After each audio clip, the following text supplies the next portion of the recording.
I'm glad I picked a country that sounds like Austin, so I just sound extra stupid. I should have said like Ghanaian listeners or something.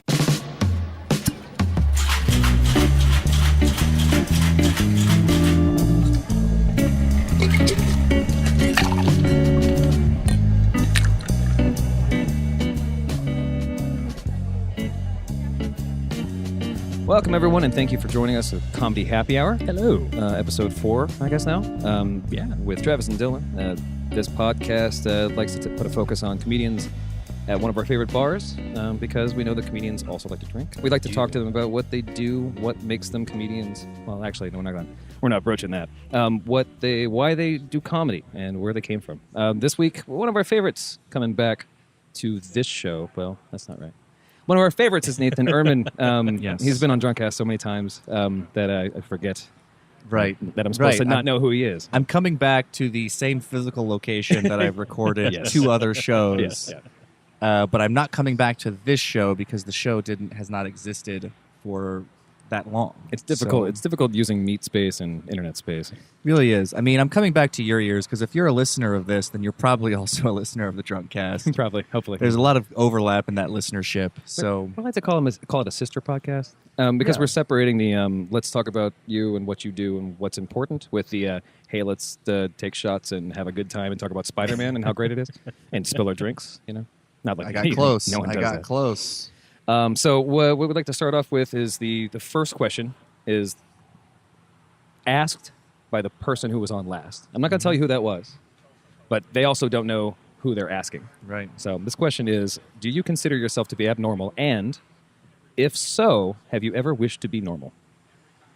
Yes, I have a high bar for weird because I've met and lived around a lot of weird people. Mm-hmm. So I struggle to call myself weird, even in like that sort of copywriting, like just like I don't know, just say you're weird But I actually think abnormal would be the best. I'm not normal. Okay. And so I would say yes to that. I am abnormal. I don't know. Comparisons are stupid. I don't know how abnormal I am, like the degree.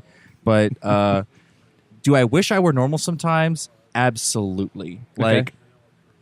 And I'm sure every comedian says this because like what's fun for us is this constant work and pursuit of creating something really interesting and funny and great. And even if it is stand up where you're just writing words and saying them on stage, if it's sketch, you're putting together shows and performing them.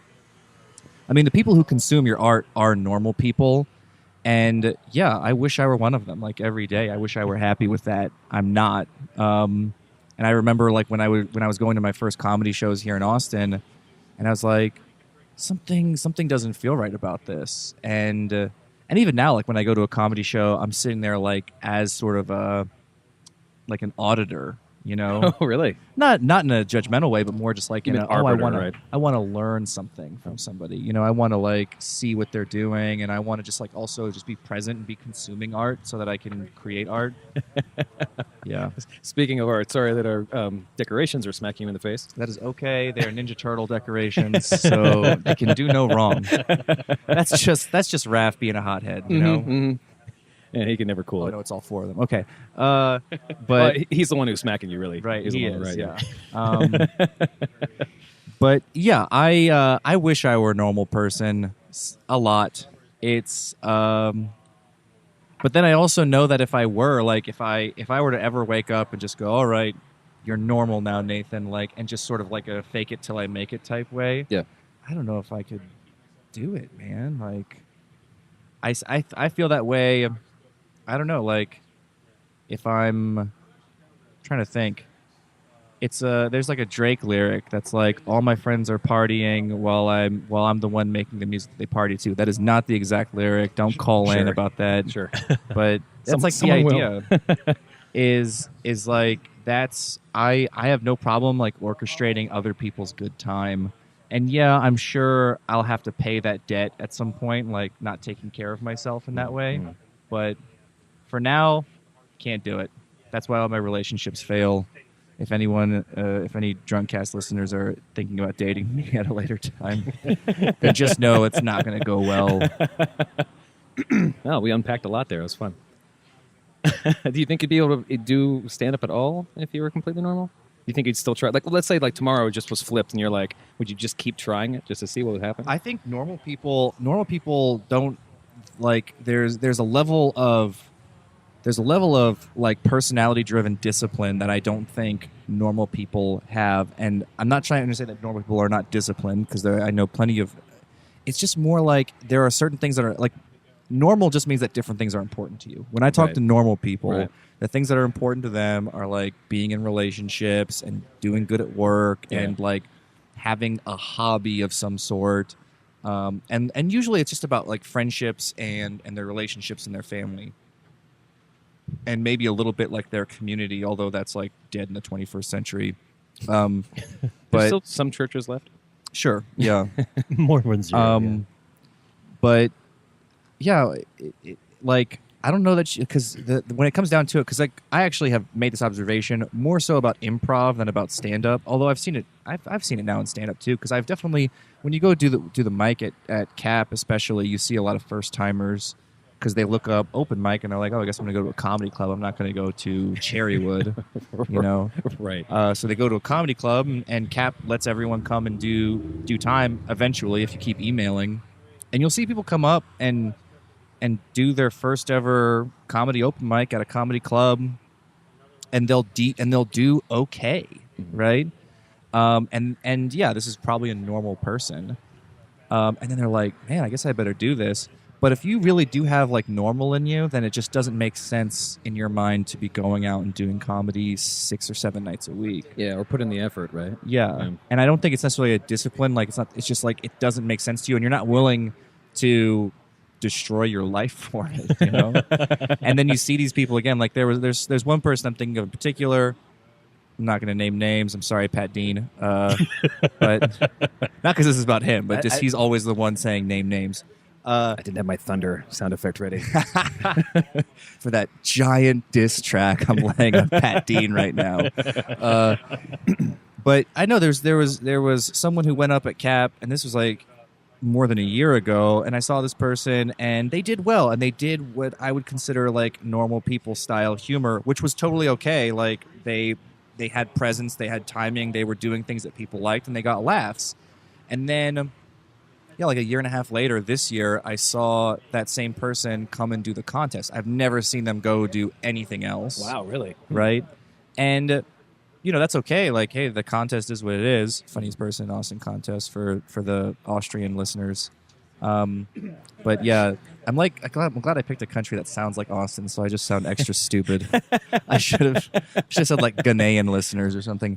But We have some there. No one in Austria, though. So. no one in Austria, but the Ghanaian listeners know what we're talking about. Yeah, this person came out and did the contest, and it's like, yeah, you just haven't done the work, though. Like, it's, you know, and I don't know. I'm not even going to attempt to start talking about work ethic, because I'm sure that some stand-ups are going to listen to this and be like, Nathan doesn't put in the work, and they're absolutely right. I don't. Sure. Not like, I mean, we all do different types of work. Well, and- clearly you study things, so you learn from that. Yeah, I mean, I like to go watch shows. I still go up when I can, and that's kind of a shitty way of putting it, because, like, I certainly could be, like, going up 5 nights a week and staying up till midnight and, you know, whatever. I don't. But that being said, like, you know, going back to the other thing, it's like, I think normal people, because I've said this about improv too, because sometimes people will come through and take improv classes and they'll actually have a little bit of juice, and you're like, hey, you've got something, you should be about this. And they'll kind of, they stay on the outside, because it's a weird little culty thing, especially with improv. I mean, I love improv. Improv's a little culty at first, anyway. Then you start to develop your own language for it. But my observation over the course of 3.5 years of doing this has been that if you're a cool kid, like, this life just isn't going to work out for you, because you're just going to get pulled in that direction. To be fair, that direction is definitely more immediately rewarding. Sure. Yeah. It is more immediately rewarding to have, you know, all of your friends who you hang out with. It's more immediately rewarding to, like, be in a meaningful monogamous relationship. those are more immediately rewarding things than I'm gonna go and eat shit for like 6 to 12 months before someone finally tells me that something I wrote was funny. Right. And then like and the achievements that you chase in comedy are all pretty paltry forever. Because the moment you get anything you've wanted for a long time, then it doesn't feel, or if like it doesn't feel good, or even worse, like you find out in that very moment how unimportant it was. Like if it's like, oh, you do your first, you get booked for the first time, and it's like, oh man, I've been out here hustling open mics, and finally someone reaches out to me and is like, hey Nathan, I want you to come do my showcase, and then I get to go and do a showcase in front of like 40 people, and they all laughed, and it's like, now it's over. Now just keep doing the thing that you were doing before. You haven't level changed. And that goes for, I think, every milestone. I mean, I haven't done anything huge, but like I got accepted to my first comedy festival. Yay. Then you're like, oh, I just get to go pay a lot of money to go do comedy somewhere else. Right. And then, and I know that there are, if you keep pursuing it, then it's like big things happen. Oh, it's like, oh, great. You get booked for your first weekend at a club. Yay. And you go do it, and it's great. It's validating in that moment, but you're also still just doing the same work. And then it's like, even if you go, if you go to LA, you see people who've done specials who are still going to go and work new material at mics and showcases, because that's just the game that we're in. And I think you can dismiss your cynicism once you have what's a reasonable amount of success, but until then you have to hold on to a lot of it. I think that's a little bit too much for normal people, because then they're just like, I have other things that make me feel good. Sure. I could just sell all my woodworking equipment right now. It is not something that I'm, because I have a job, and I consider that that's a normal hobby in a sense. If I'm going to like say myself as a pleb or whatever, I see that as something I would love to do. I don't think you're a pleb, Travis. Thank you. You're a smart. A smart? Oh, that's sweet. A smart. You're a smart mark. A smart mark? You're an insider. How'd you know my middle name? That's cool. Yeah. But I recognize that. It's like the kind of discipline necessary to say like, well, my wife doesn't like this anymore, so never mind. Is kind of different. I think it's just it's weird, because also you have, I think, to be any form of entertainer. I think to be any form of artist, really, entertainment especially, I think has a lower floor than other arts.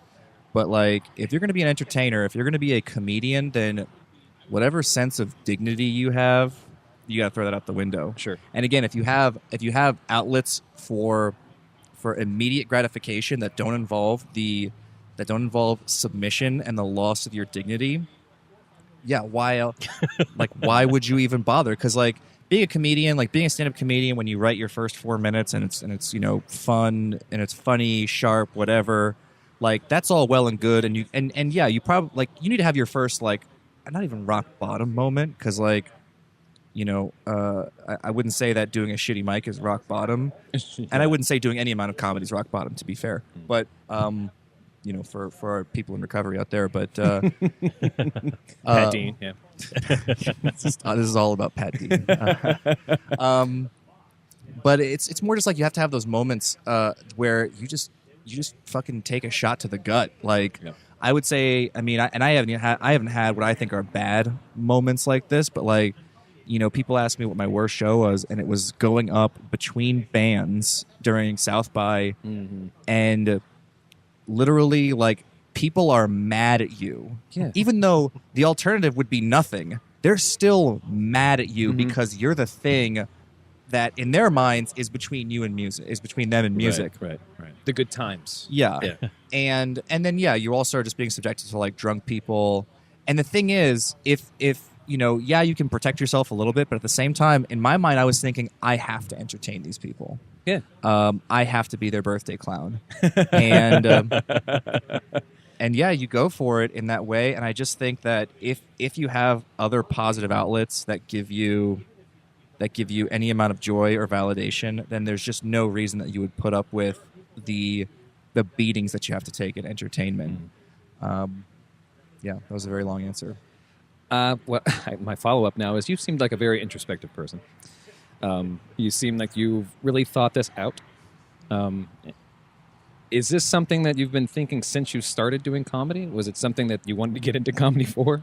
No, I mean, I think comedy helped me come to terms with not being normal. Yeah. Because up to this, I mean, I've always been someone who I think enjoys the work, enjoys creating over consuming.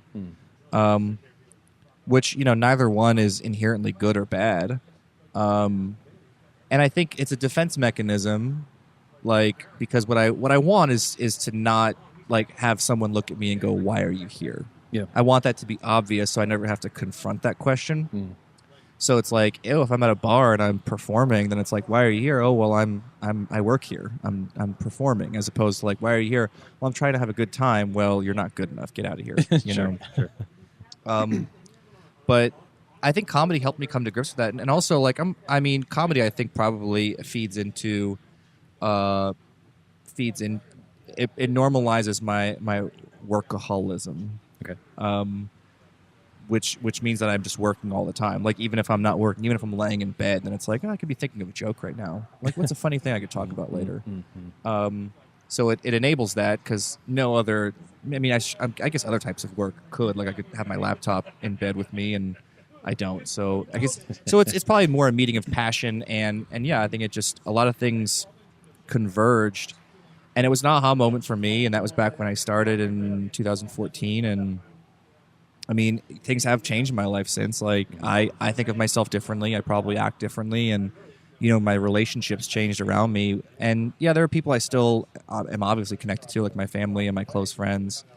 And yeah, they know that I'm a different person now. And so I didn't pursue comedy to change my life, which I think is probably what makes it inspiring to me. And like being someone who teaches improv, like I've had the pleasure over the past 2 years of like occasionally seeing people like myself who just kind of stumble into this weird basement improv theater, the new movement, tnmcomedy.com, who then like who kind of just, because for me it wasn't like day one I'm super into this. I liked it, and then I kept doing it, and I kept having kind of, I don't know, like just kind of I want to keep doing this. I want to see what the potential is, what the ceiling is, and I just never hit the ceiling. And I'm like, wow, I'm still finding things that I like about this, and it's changing my life. Yeah. And I see people letting that happen, or not even letting it happen because they're not doing it consciously, but it's happening to them, and it's really it's a joyful thing to watch. And I see that I'm closer to that in improv, but I mean, I could see that just as easily happening through stand-up. I mean, especially when you see young kids. I say young kids. I don't want to call 20-somethings kids. I'm not there yet. But when you see young, because you look at people like Andrew Dismukes, Andrew Clarkston, Allison O'Connor, these people who found stand-up comedy and who are really good at it when they're 21 years old. Yeah. And I'm like, man. And even when you see people who are bad at it at that age, you're still like, man, in 3 years you're probably going to be good if you're still doing right, this. if you just keep pushing. Because then, those other people are just phenomenal when they just started. And yeah, I mean, I think they're finding parts themselves in doing this. I think I had other outlets for it for sure, but it just like it clicked when I started performing. So let's talk about the first time. You said 2014. 2014, yes. We're assuming that people. There's going to be some overlap. There's a Venn diagram for drunk-ass listeners on Comedy Happy Hour. Mm-hmm. But like kind of as a start over, 2014, what was the first thing that you did, and why did you do it? I went to like an open house at the New Movement because I was friends with Michael Folk. Have you had Michael on? Not yet. Oh, man. Well, he's moving, so get him on. Son of a bitch. Get him on before September. He and I, we do a podcast, me, Michael, and Vanessa Gonzalez, called Why Aren't You Screaming? We'll get to that later. We'll do the plugs. Because this is all, I mean, we're all in league with each other, the podcasts. Mm-hmm. But yeah, Michael was friends. He was in my network, my friend network, before I started doing comedy. And he posted about this kind of open house event at the New Movement, aptly enough called You Should Do Comedy. And I went there. They had free pizza. They had free beer. I was hanging out. I was talking with people. And the conservatory director at the time was, really friendly and was just like, hey, come take classes here. And I was sold. I was like, I should do this. And it's weird because, that was it. And it's just like that was the beginning of the whole story. I started taking improv classes, and then just being around comedy. I lived on East Riverside at the time, and so I would walk over to the Buzzmill every Wednesday. They just started that show, I think, late 2013. Katie Pengris started that show at the Buzzmill, and so I would walk over to that show, and it's weird because I still have these vivid memories of that first show because I was at the first one of seeing Katie Pengris host, and Lisa Friedrich went up.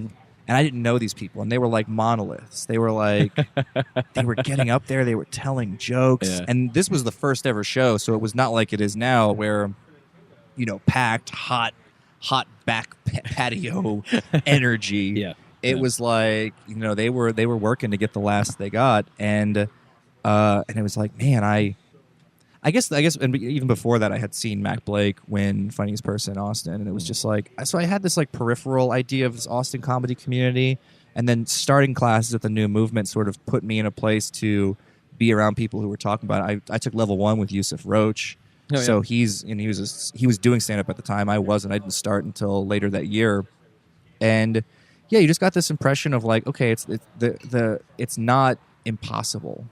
You don't have to be born to do it. You can just do it and then decide what it means to you later. Yep. So that was it. Do you remember the first joke you ever told?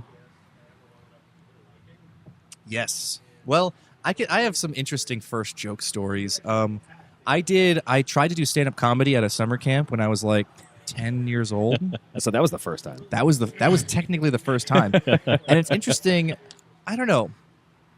I'm kind of surprised. I just went through the whole puberty thing where it's I don't want anyone looking at me. I don't want to, and so I got real self-conscious and real quiet.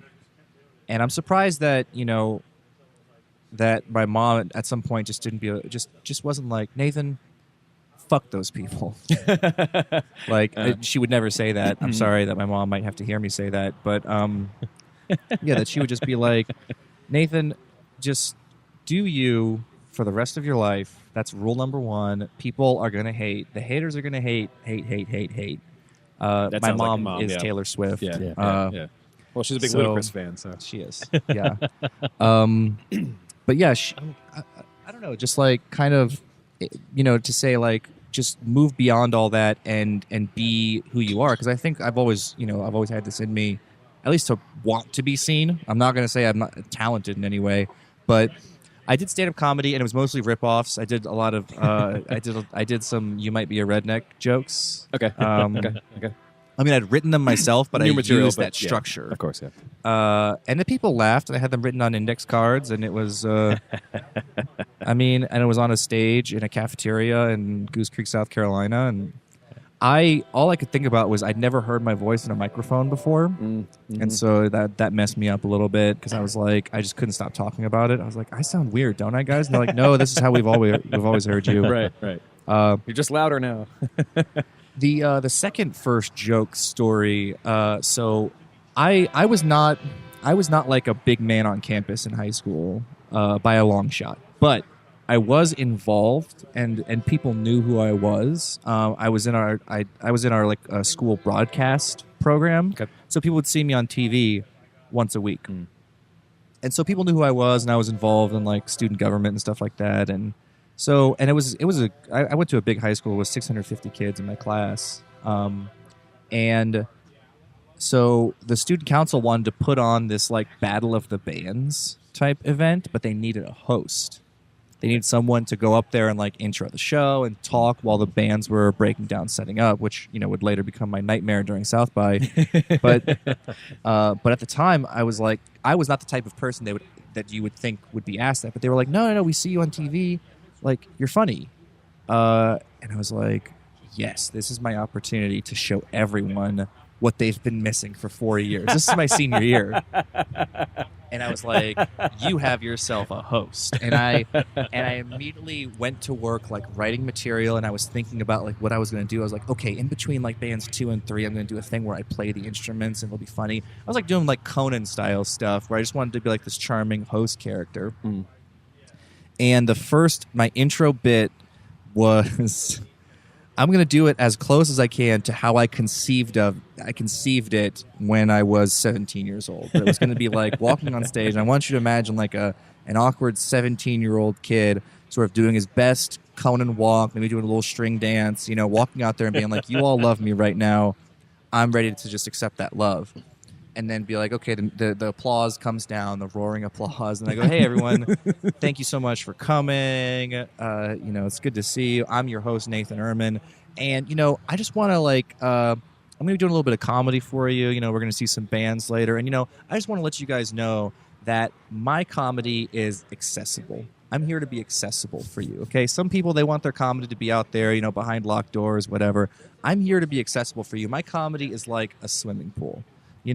Everyone can get in, everyone can have fun, whatever. And they're like, wait, who peed in my comedy, guys? Come on. That was the first joke I ever wrote. And I have people who will still hashtag who peed my comedy on my Facebook wall. Oh, man. Because what happened was I wrote this joke and I thought it was funny. I was like, I have written a joke. I've written a bit. And so like the next day at school, we're all like around the lockers and I'm talking with like my friends, and I say, hey guys, I just wrote this bit. I want to run it by you. Let's workshop it a little bit. And I told it to my friends, and one of them in particular just starts cackling and is like, Nathan, and now I know what he meant by this, but he's like, Nathan, you have to tell that. And I literally, like, in the dumbest, moment of my life was like, I'm funny. Right. Yeah. Some validation. That's all it takes. Hey, and I don't know. It's and the thing is it is kind of a fake it till you make it thing. I've had moments like that. Years ago, Joe Fana, who lives in LA now, was up at the New Movement at Block Party, our open mic, and he was doing his thing, working some new material, whatever. And Block Party was always pretty sad. And there was like maybe 5 people in the audience, whatever. Sure. And we have that window. There's like a little stage window that just looks back to a wall. And and in that window appears Nick Savarino without a shirt on. And Nick Savarino, for those of you who you can look him up on the internet, but he just basically looks like an Italian troll. And he doesn't have his shirt on. He's just sitting there, just kind of rubbing his belly and looking out into the audience. And the audience is dying. All 5 of them. And Joe is like, oh, I'm getting him. I finally got him. And I went up immediately after and was like, Joe, I have to break the news to you, man, that they were laughing at Nick. Which is, because I felt that years and years ago when it was like, you think you're funny, but it just turns, people are laughing at you. They're not laughing at what you said. Right. Yeah. Do you use any of that material from the long ago? Do you ever think about bringing it back and making it better? Like making that pool joke really work? If it ever could. I don't know. I that's the only one that really stands out to me, because the other stuff I don't think was ever like, I don't remember it. That one stands out just because it's still hashtagged on my Facebook wall time to time. Sure. And I don't know. It would be a funny story to tell about. I just think in general, like, and even now, like teaching improv comedy and like working with people, writing sketches and stuff like that. I very rarely like to open myself up for advice on stand-up comedy. I feel like stand-up is such a representation of who you are as an individual that it's like, look, have the good sense to not keep doing something if people don't laugh at it, if it's not delightful. Like, have that good sense. Like, the crowd never doesn't get you. Like, they're ready to get you, and you just have to, go be delightful in whatever way makes sense to you. But at the same time, like, I don't know, like, I would think I would need like 10 more years before I would say like, hey, you might want to wait 3 more seconds before you say this. Sure. Or you might want to, unless it's egregious, unless it's like, hey, because I always tell people like you need I tell people this more at work. When people have to like get up and use a microphone, I'm like, you need to actually talk into the microphone because people have it like down at like their belt, Right. and they're like, "Hey guys, I'm just," I'm like, well, "We can't hear you, and you look stupid." It's not how it works. You're not Bob Barker. It's not that long. And occasionally, I mean, I still see I see stand-ups do that from time to time, where it's like, yeah, you have to be cognizant of where that microphone is, like, and if you're not, then that just means that you're nervous and you need to go do whatever you have to do about that, because. Some people can work their nerves into their act, but I think if otherwise, it just makes you look weak.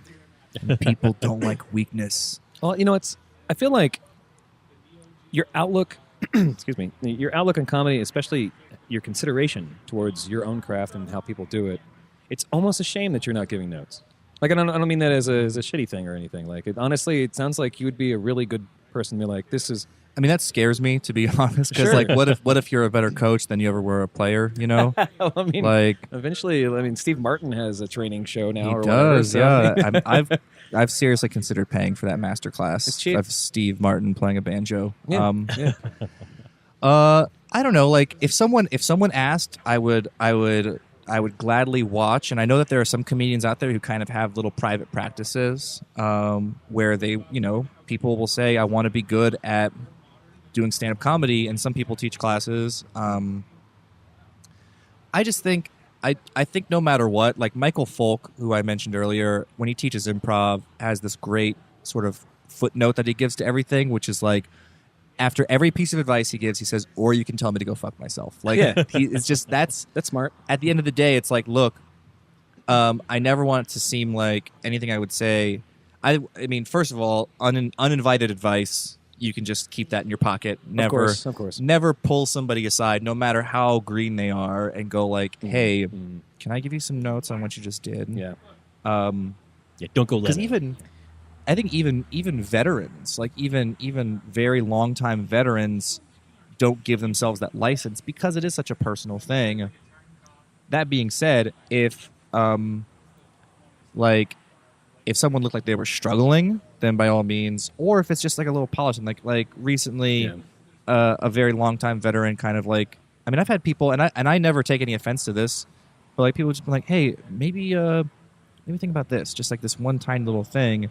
Because what I think you're trying to do is this, and if I'm wrong, don't worry about it. But I think if you're trying to do this, then this might help. Like if you're trying to illustrate a passage of time, then you probably want to say something about how like give a marker of some sort. Like, oh, after the second Christmas or whatever. And hey, that's I'm never going to react poorly to that.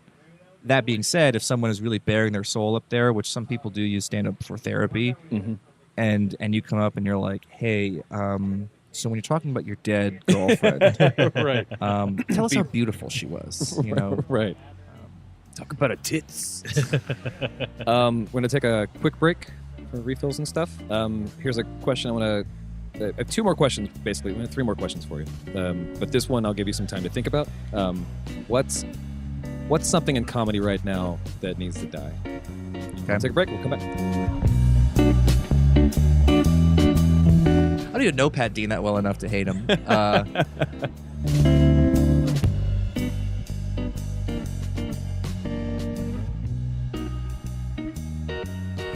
All right. Welcome back to the show, everybody. Yeah. So I'm hoping that Nathan had some time to consider the last question. I did, absolutely. So what should die in comedy? I think the first thing that comes to mind as far as like material goes, and this is paltry, but man, I usually always kind of like cringe a little bit when people want to bring up how weird online dating is. Like, I'm just gonna shrug my shoulders at that. Like if you're gonna talk about online dating and comedy, I would prefer that you play it straight and just be like, yes, this is a fact of life that we all understand, except now in 2017. Done. Like, I was on Tinder the other day, and honestly, it's like that with everything, though. Like, I mean, I guess those are the dice you have to roll in comedy, that your take on something is original. But I would say when it comes to things like that, like, you have to, and you really get a perspective on this whenever you go and do a comedy festival and you see literally like 50 different comedians trying to get their take on the same joke. The same thing on Twitter, like when people dogpile a celebrity death, and it's like, okay, we get it. Like we all know how to do wordplay with Linkin Park. We all know how to do that. Like, yeah. And yeah, there are times when I really want to jump on it and have fun with it too, like an improv game. But yeah, the other thing I think probably I never like at all. Although to be fair, like rules are stupid, and I think you should always just go with your gut and do what feels right. But going after the audience, never fun to watch. Like, I totally understand being playful with them, but man, going after the audience, going after the venue, like, I think just being angry in general, You mean like insult comic style or something. not even more insult, aggressive? like Crowd work's okay, but like if you're going at the audience and you're clearly being delightful about it, and like they know what to expect from you, which is hard if you're a local. It's hard if you're not, Don Rickles. But no, if someone wanted to go and do crowd work and insult the audience, I'm cool with that. And also, if someone is being insufferable, then all you have to do is like give them the one call out, and then literally just like, I mean, obviously, if you have a venue that's supporting you, and especially if it's a comedy club, then that should be getting taken care of no matter what. But I don't know, like running a show for the past 3 years, and having a lot of out-of-town folks come through, I've definitely seen a propensity in LA and New York comics, not all of them, but just like they feel a little bit more licensed, which, I mean, there are bar shows and coffee shop shows in LA and New York too, right? Where ambush shows essentially, right? Like the people did not know that they were going to get comedy, and now you have to like work your way past the inertia of them having not expected comedy, right? Yeah. Which if there was a band on right before, for example. Exactly, yeah. And in the case of Hops and Grain, it's like, yeah, people, maybe about half the room on any given night just wasn't expecting to see comedy, but they're there and they stay. So it's like, so they're giving you a shot. They're not giving you an easy shot. It's not like when you go to Buzzmill or to Sure Thing or whatever. Like those shows, the pins are set up, just knock them down, right? Right. And I do my best to set up the pins. I haven't figured it out, and I think part of it is just the shape and layout of the room. But they're there, and I've seen people absolutely destroy that crowd before. I think it just takes a different mindset and style, and you have to be paying attention. But I've definitely seen some people just go at them a little bit, and people also go at the venue. And it's never been to the degree that I've been like, hey, I'm gonna call you out or blacklist you, if that was even a thing that I were capable of doing. But it's more just like, do you ever think it's going to get people on your side? Like, that's a you move. That's a selfish move. And I totally get you have to protect yourself sometimes. But again, it's like, if you're going to be an entertainer, man, you got to throw that dignity. You got to put that in a shoebox in your closet and leave it there for 20 years. And yeah, maybe when you're a master, you can pull that shoebox out and go, hey, I have my dignity, okay? I'm an artist. But, man, in years 1 through 18, I would say, be prepared to walk into an audition room and have someone go, yeah, can you be a dog for us? Can you? So... 2 more questions, and then we'll do the drink that we have for you. What would you tell yourself as a youngling starting off? What advice would you give yourself? 3 years ago. Yeah. Okay. Or even the one who got up on stage and was the host. Yeah. Was hosting that show in high school. Oh, that show ended up being canceled, by the way. So I didn't even do that show. Oh. Yeah. So I never got to tell that joke. Oh, shit. Okay. Yeah. I didn't finish the story. I missed no. that. Okay. No, so you didn't miss it. I just didn't say it. Okay. Yeah, exactly. You're a good listener, Travis. Debuted here. Awesome. You are an active listener. I want everyone to know that he was nodding. He was making eye contact. He was doing a lot of good body language to show me that he was listening. It's interesting, yeah, because I've definitely had this talk with people before where the closest I will get to giving advice is telling my own story, which is I knew that there was something in me that wanted to entertain people and to tell, maybe not tell jokes per se, but because I still don't know if the ultimate destination for me the final destination, if you will, is like being a professional stand-up comedian. I mean, it would be arrogant of me to think that now, but it's like, okay, that's a potential path, and there are all kinds of stepping stones to that path. But it's an interesting and unique and for some like unattractive lifestyle. Yeah. But that being said, it's also and it takes such a high degree of like skill and talent and hard work. But I always knew that I had the spark in me of somebody who wanted to get up and entertain people and be seen and be interesting. I mean, I guess if I could give myself advice, like going all the way back to like 10 years old, I would definitely be like, fuck the haters. Like, something in you is weird and it's never going to be normal. So embrace it, yeah. And honestly, like, and the other thing too is you're going to meet people who might seem like kindred spirits. And because even to this day, like I meet some like comedian types that I don't like. Like, just because you're a comedian doesn't mean you're going to get along with every comedian. Just because you're an actor doesn't mean you're getting along with every actor. We gotta stop talking about Pat Dean, dude. I'm sorry. Pat Dean, I hate your guts. No, I don't even know Pat Dean that well enough to hate him. You know, it's easy to be a target of a joke when you have a first syllable first name or a one syllable first name and last name. Yeah, sure. Because then you're a persona. Yeah. But yeah, I think going back to my youngest self and saying like you're gonna get all these weird feelings, overcome all of that, and just like do the work that you can do right now that you're capable of, and then that'll set a good foundation for you later. If I talked to my 17-year-old self, it'd probably be the same thing. Cool.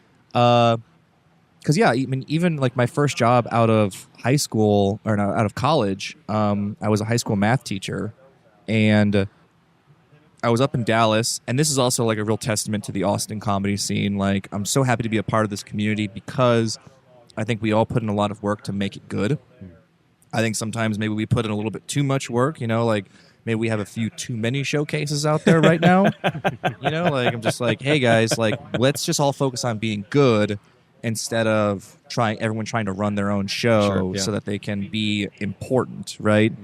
But yeah, like such a great testament to the Austin scene because, you know, when I was up in Dallas, it's like if you live in Dallas, you're doing open mics and you're just hoping, you know, that you can go work the club. And the one open mic that I could even find on the internet when I was in Dallas, it was, you know, 2009. 2009, I'm looking for an open mic in Dallas. I could find only one. It was at a comedy club. It started at midnight.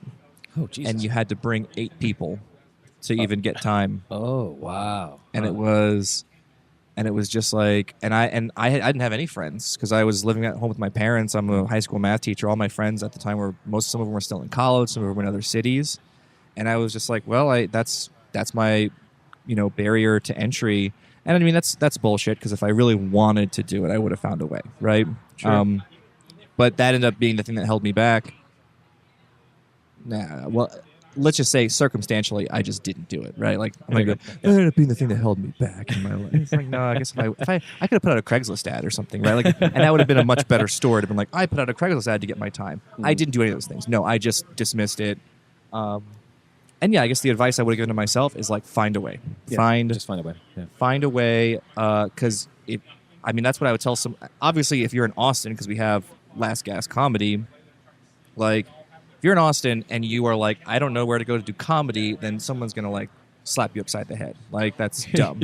Right. You're just making excuses at that point. Like, I've had people come and take improv classes and tell me like, well, I'm just doing this because I want to do stand-up. And I'm like, well, shut up. Just go do stand-up. Yeah. Keep doing improv. That's great. Keep paying us money. Because I think it's all good. But don't act like the right opportunity isn't there. It's never going to be there. Right. Go do the thing. Yeah. You'll probably do well. A lot of people do well their first time, and then go from there, right? And then start doing the work. So, you know, mainly the main advice is do the thing, right? Yeah, put your dignity in a shoebox and put that in your closet for 18 years. That's solid. Which is easier when you're young. So. Yeah. Well, sure. And don't move around a lot because it has to move from closet to closet too. So. It takes up a lot of space. Last question is, what do you want to ask the person who's on next? I'm gonna get real heady here. Okay. Yeah, like real. You've set a pretty good bar for opening up. So The next person who comes on who's going to be a stand-up comedian. How much of yourself do you feel like you show people on stage? Cool. good question. That's a good question. Yeah, curious. Yeah, just Yeah. Well, cheers to you, sir. Yes, we're gonna do. This is the Nathan on the beach. This is it's going to be called this variation of Sex on the Beach. We're calling it the Nathan on the Beach. Yes. All We'll right. see what it tastes like because Tammy put it together. It looks like It's like Yoo-hoo. chocolate. Yeah, like Yoo-hoo, yeah. Doesn't taste anything like it looks. Yeah, it kind of looked a little bit like swamp water. Yeah, like a melted popsicle. I'm getting notes of it's a little tropical. Mm-hmm. It's got some coconutty in there, a little pineapple. It's like the beach was Galveston, probably though. Yeah, exactly. Yeah, well, that is explains some- the color. Yeah. that is basically what it tastes like. Is the sweat that comes off of my body on a Port Aransas beach, which is surprisingly coconutty. That's the banana boat, and then yeah.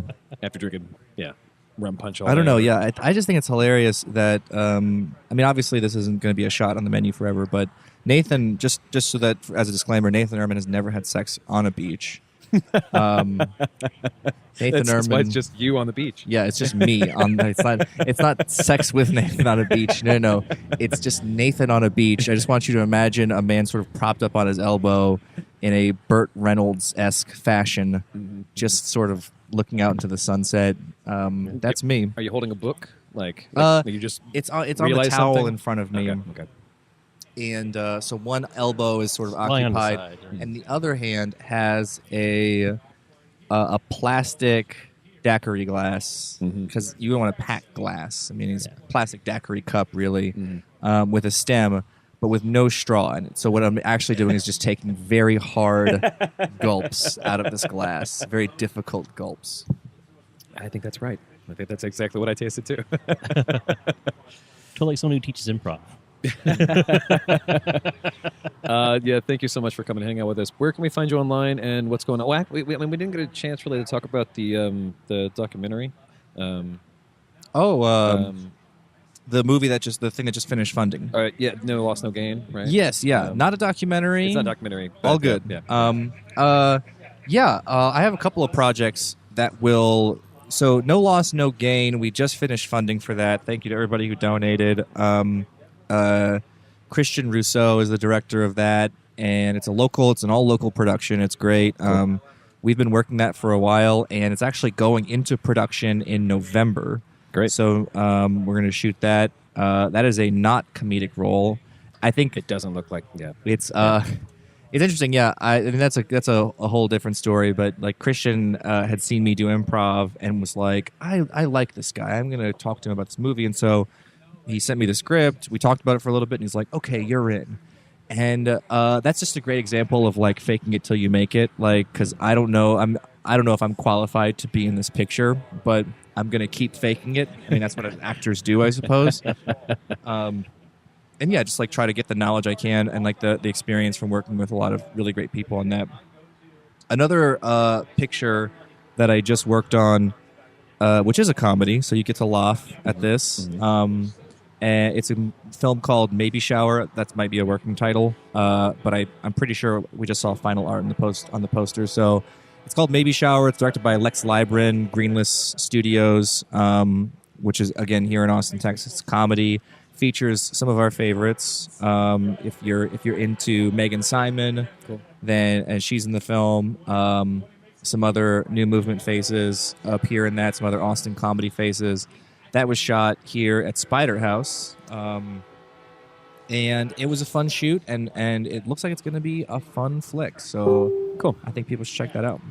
I like you in these roles. I like you going out and doing stuff because, well, I also want to talk to you about the trolls. For Drunkcast, we could talk about the trolls and the patent thing Yes. because that's fucking fascinating, etc. Where can we find you online? You can find me superficially at nathanehrmann.co. That's going to tell you the service level details. But if you want to know all of my deepest, darkest, most intimate inner workings, then you can follow me on Twitter at justmadebynate, and probably unfollow me 2 to 3 days later. Sure.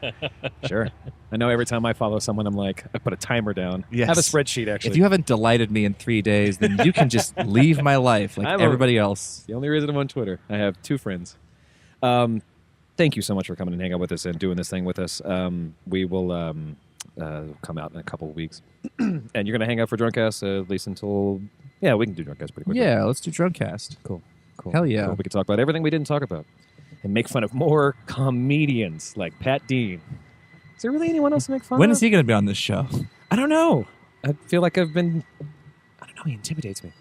No, I'm gonna reach out to a bunch of people pretty soon. Next week is actually JCTV, so there's no comedy happy hour. That's right. And the person after that is still unknown, so I can't even tell you who you're asking. So that's gonna be fun. Yeah, that's all I have for this. If you like this show and you want to know more about the show, go to comedyhappyhour.com. You can go there to sign up for a newsletter. You can go and listen to all the episodes we have so far. It's been fun so far. You can find us on Twitter and Facebook at Comedy Happy Hour and Instagram at Comedy Happy Hour. Or you can go to contentpenny.com. You can find all the stuff that we've been doing, all the podcasts we've been doing, and see all the updates and things and follow some stuff. And if you like any of it, go to iTunes, Google Play, or anywhere you can get podcasts and tell us what you think. Especially iTunes. If you can go to iTunes, like Nathan, if you want to go to iTunes and pretend like maybe you just had really bad or really good service at a restaurant, like pretend it's Yelp. Like anything you like, because like that's the bread and butter really for the podcast community. It pumps us up and gets us some places where more people can listen and more people can enjoy.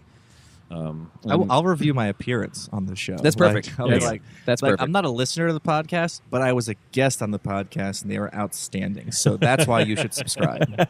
It's perfect. You can also questions at contentpenny.com or questions at... Do we have a Comedy Happy Hour? We do, okay. yeah. Or you can 802-359-7468. That's a phone number for basically all of our products. If you have any questions or concerns or problems with anything we've said. But we love you so much, and we'll see you when we see you. Thank you.